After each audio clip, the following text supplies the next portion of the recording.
welcome to day 2 of art&York online. So, without further ado, our first artist is Jan J. Yeah, she uses, as you can see in this image here, she uses her textiles that she's created the design, but it's the way that she brings these things together to create lifestyle pieces and homewares. She hand draws her illustrations, then screen prints them, and she uses like large lengths to create upholstery fabrics, or you can buy just a length to make curtaining or even turn it into a dress. But also she creates cushions and bags. So it's a really interesting way of bringing art and design into a home on multiple levels with wonderful colour palettes, as you can see here. Next up we've got Jane Charles, who is a glass artist. Now Jane creates decorative studio glass, predominantly vessels, and they are free blown, and that means that each piece is completely unique. You can see from Jane's work that colour and form are really important, and they're really evocative of the natural world, and Jane really loves the different moods and the different colour palettes that you can find in the natural world, and you can really see that comes through in some of these glass pieces, and they've got a sense of movement to them as well. Oh, really gorgeous. And the other thing about glass as well is it has this gorgeous weight to it. You know, there's something absolutely lovely about actually handling these hand blown pieces of glass. We move on now to Jane Moore, who is a jeweller. She uses silver and enamel, and she merges new and old techniques together to create these pieces that have an influence of Japanese art and Japanese artefacts.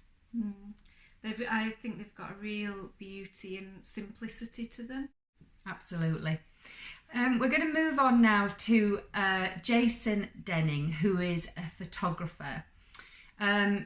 He makes his images in a way that means that he can actually scale up to 3 meters across, which is amazing feat. And it also means that he needs to keep an eye on how our eye travels from one side of the image to the other when he's actually looking at a piece that is that sort of scale. So when you're looking at this image here, imagine that it could be quite small, but it could also be absolutely huge. So that could be that it takes up the whole wall in a quite a big house, or it could be that it's the whole wall in an office or in those kind of environments. So it really could dominate a space in a really positive and beautiful way. And because he really captures the beauty of our planet, he really is really interested in detail, and he's obviously incredibly influenced by nature and what he sees on his travels around the world. And we've got jeweller Jenny Gill, and Jenny creates absolutely beautifully handmade jewellery. The thing I love about Jenny's work is that it's got a real raw energy to it, and she always has a little bit of a modern twist as well, whether that's in how she sets these beautiful stones or diamonds that she uses, or whether it's kind of layering up multiple rings to create kind of one big statement piece. The diamonds that she uses and the materials that she uses to create her jewellery are all ethically sourced, which is really important these days. And you can really see how she's inspired by the industrial landscape of the north, which is where she lives.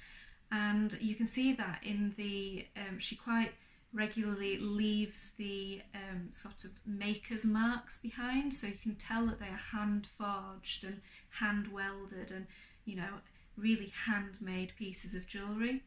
And they're very industrial, but they're also very delicate as well, and they've got a real style to them. She's got a very clear identity with her work. Absolutely. We're actually moving on here to another jeweller, Jenny Llewellyn, who is an award-winning contemporary jeweller. And you can see here completely different kind of work. She actually uses semi-precious metals, but she also uses silicon. So we've got these colours which have a luminosity to them, and her work is inspired by sea life. So we've got underwater evocations of the way that those animals move, the way that their colours pop against the blue of the sea or the blackness of the sea, and there's something really magical about these pieces. So check out Jenny Llewellyn. Next we've got Jill Ford, and Jill is a ceramicist.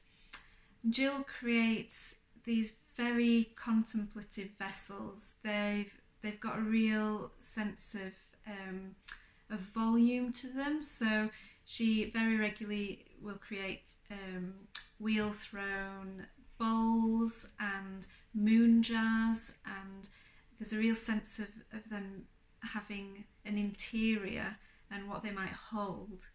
They're all created out of a fine white porcelain, and what's really beautiful about Jill's work is she really lets the colour of the clay shine. So that is the main kind of focal point of her work, are these very lovely simple forms and then this absolutely crisp white porcelain. The work that she creates really echoes mountainous landscapes to me, and I know that Jill spends a lot of time in Scotland, and you can really see that coming through in her work, the kind of textures and the colours and the rock formations that she must see up there really are kind of influencing the work that she creates. Yeah, and do you remember yesterday we were talking about wall colours and things like that, and now because her pieces are so white, you can imagine that they'd look amazing against a darker background, or a bowl sitting on a dark wood table. You can imagine how evocative that would be. Mm-hmm. We're going to move on now to Gillian Riley. So Gillian is using slip casting techniques, which means that she works with, she creates moulds and then uses liquid clay. So she's using Parian and porcelain as well, and she creates these beautiful objects and vases and vessels. And with Gillian's work, she has a real kind of contrast in the colour. So she really explores the dark and the light kind of each clay body and the different forms. For me, they really remind me of like an apothecary kind of cupboard or something. They're these vessels that you think could hold potions and tonics, and they've got a real ancient quality to them, almost like they're antiques, or they've been kind of discovered in some way. They're very inspired by folklore, I think, as well. Yeah, and you know, I'm just thinking about one of the things we were talking about yesterday about grouping things together, and how sometimes it looks absolutely wonderful to have more than one of one person's work, and you can really see with this image how powerful it looks and how striking it looks when you see three pieces together. And I've got to say, and also how beautiful it is just one on its own. So that there's that sort of sense in this work. We're going to move on now to Jo Ruth. She is a fine artist, and she uses printing and techniques, including painting and stencils and spray painting, to capture the beauty of the natural world. She seems to be very drawn in particular to birds, I've noticed, but she's also interested in what's around the birds. So you often see in her pictures berries and leaves and twigs and things like that. But it's the colour that I think is so interesting about Jo's work. It's the way that with these stencils and these spray painted images, she gets this opportunity to layer in colour. So we get little surprises and little pops of colour. And also because of her work, the way that her work is, when you really see it close up, you get a different energy from it than when you see it far away. Next we've got Josie Walter, who is also a ceramicist. And I think actually Josie would describe herself more as a potter. Yeah, I think she'd say I'm a potter. She would say that because she creates these very traditional earthenware domestic pieces. So they're once fired pieces, which means that environmentally they're actually very, very good as far as ceramics goes, because they're only being fired in the kiln once, so that saves a lot of energy. They're created on a momentum wheel, and then they're slit decorated, which is a really traditional way of decorating ceramic ware. And she uses these really beautiful images of leaves, of lemons, of fish, of birds, of hens, very traditional images, and they've got just a real sense of the history of ceramics within them, and they feel warm and they feel homely. I think they've got a real sense of home in them. Yeah, do you know what? They just make me think of like country cottages and the fire roaring and a massive slab of, I don't know, one of those chocolate kind of cake. Yeah, but like one of those cakes that's like properly dense. You know, the kind of ones that you kind of have one slice and then you have to have a lie Eat down. the whole lot. So we move on now to another ceramicist. We're having a bit of a run of ceramicists. But what's lovely about actually doing this, and just the way that it's fallen with the rhythm of seeing these people, is how different people interpret the same medium. So Kate Buckley was actually chosen to be one of our Raw Talent Artists 2020, and she uses clay in a completely different way. So she uses porcelain, and she uses it in a very sculptural way. Kate's very interested in Japanese art of origami, and so that you can see that in this work. It's all about the folds and the way that the folding of the clay creates these very subtle light and shade elements within each piece. And I absolutely know that especially some of the work that she's kind of been working on in the 2D pieces, but also you can see it in the 3D, is depending on what light they're in, they can look very different. So quite literally, as the day moves on, that piece will cast its own shadow, and has quite a magical quality to it.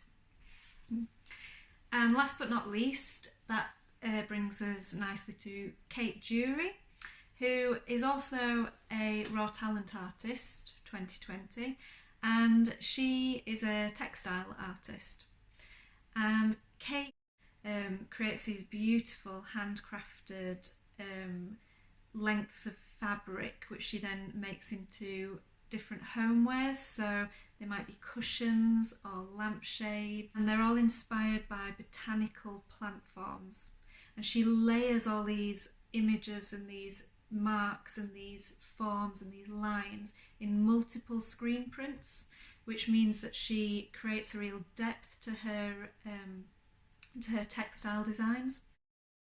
Yeah, and just so that you know, there's lots of news in our stories as well. So have a look at those on Instagram. And if you're not on Instagram, we'll try and pop some little notes in, because there's all kinds of things going on this weekend where people have got open studios.